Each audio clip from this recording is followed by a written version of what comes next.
What if, one night, you saw a magical train appear in front of your house, and it invited you on a journey to the North Pole to meet Santa Claus? A journey that could answer all your questions. Would you board that train?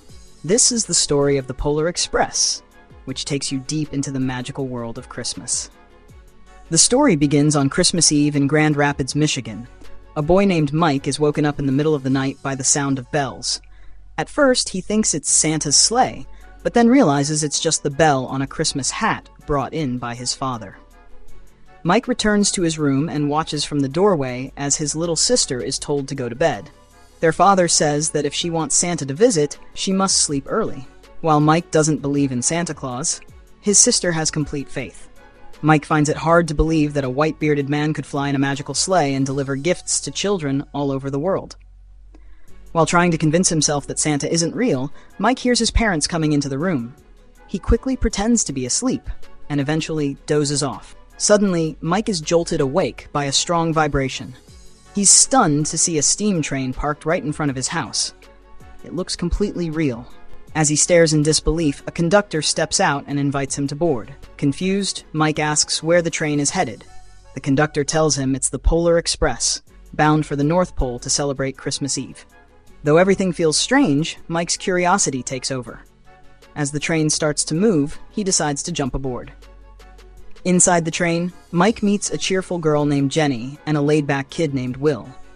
All the other passengers are children too, equally puzzled by what's going on.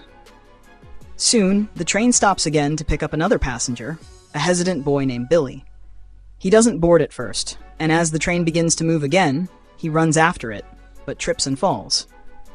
Seeing this, Mike quickly pulls the emergency brake, stopping the train and allowing Billy to climb aboard. Despite this, Billy chooses to sit alone in the back compartment, not thanking Mike. Meanwhile, the driver scolds Mike for using the emergency brake without permission. Jenny stands up for him, explaining that he only wanted to help. Soon, the kids are served food and drinks, and the staff entertains them with songs and dances.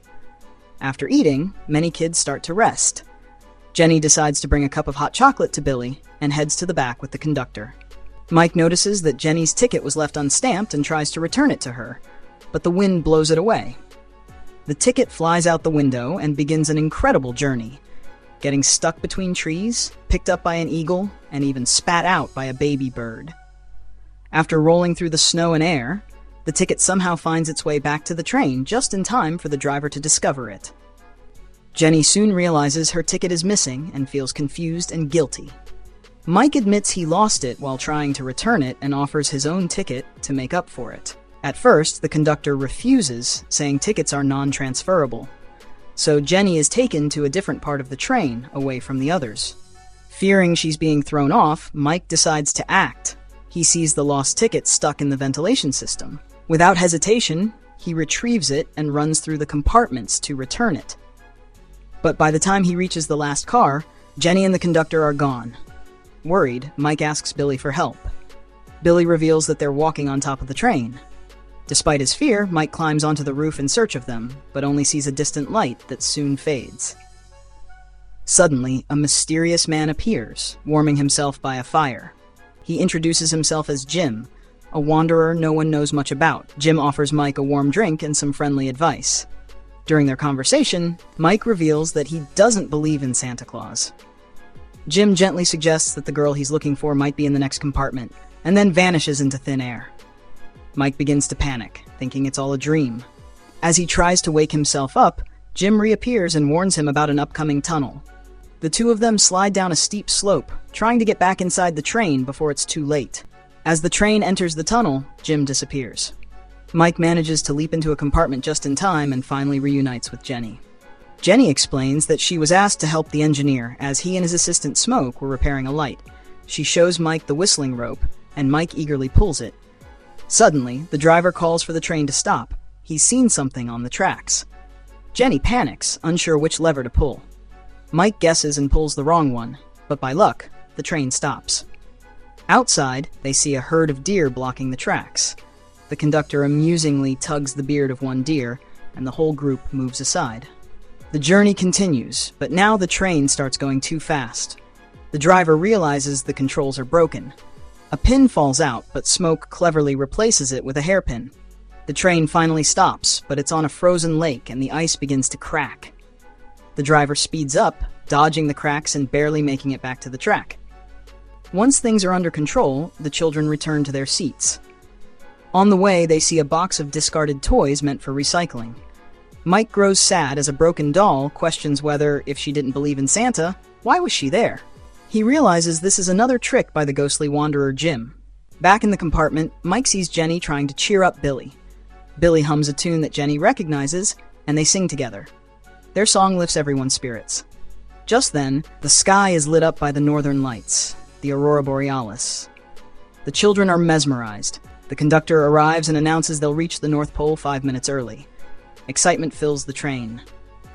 As they arrive, the conductor asks everyone to line up. The children are to be taken to the city center to meet Santa and his elves. But Billy hangs back. He tells Jenny and Mike that Christmas has never been fun for him and he'd rather be alone. After a heartfelt conversation, they convince him to join them. But suddenly, their carriage detaches and rolls backward underground. Everyone panics, fearing a crash. Then Jenny hears bells and says they must be from Santa's sleigh. They follow the sound and arrive at a room where elves are monitoring children's behavior to decide who deserves gifts. After the elves leave, the three sneak into a capsule train that takes them to the gift-wrapping factory. Inside, they see one of the gifts is labeled for Billy. Overjoyed, he runs to it. As Jenny and Mike follow, Billy gets his leg caught and they pull him free. Then they encounter Will, who turns out to be a child genius. Before they can talk much, a huge sack of gifts is lifted by elves into a hot air balloon. The three kids climb aboard and are carried into the city square where elves and children have gathered. They land safely, and the crowd cheers. The excitement peaks with the arrival of Santa Claus and his reindeer. Mike tries to catch a glimpse of Santa, but instead notices a bell fall in front of him.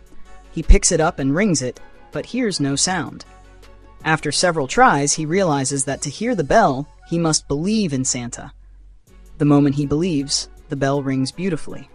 Santa is pleased and selects that same bell as a special gift for Mike. Overjoyed, Mike joins Santa on his sleigh. Santa tells him to take care of the bell and then soars into the sky to deliver presents around the world. Billy asks Mike if all of this really happened. Mike simply says, "I believe what I saw." The kids prepare to head home. The conductor punches their tickets, now stamped with special words. Mike's ticket reads, "Believe."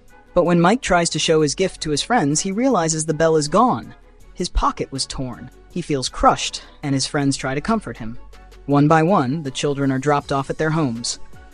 The next morning, Mike's sister wakes him excitedly. There are presents waiting for them. Among the toys, Mike receives something different. Santa's bell, with a note saying it was found on the train. Right here, the Polar Express, the 2004 fantasy adventure animation, comes to an end. Until next time, I'll be waiting for you on the train to the North Pole.